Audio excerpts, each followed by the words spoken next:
Haler mga kakusina! Isang negosyo recipe with costing na naman ang aking isi-share sa inyo today. Oy, napanood mo ba to? Trending ito. Napakasimple lang ng recipe kong ito. Pero ngayon, ili-level up natin to the highest level. Nilagyan ko ng pampalasa pa. Kaya, kung gusto mong malaman kung ano yon, ay manood ka hanggang sa dulo ha.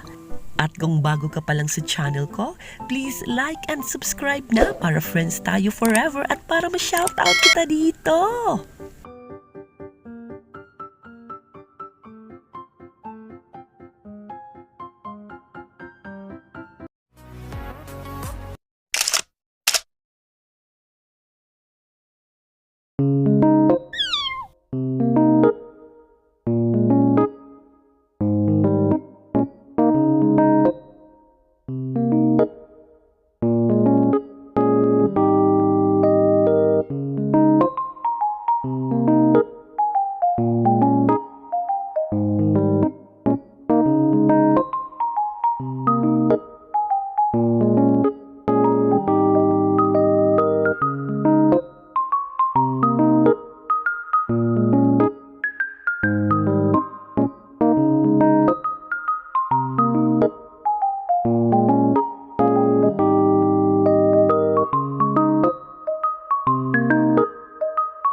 Thank you.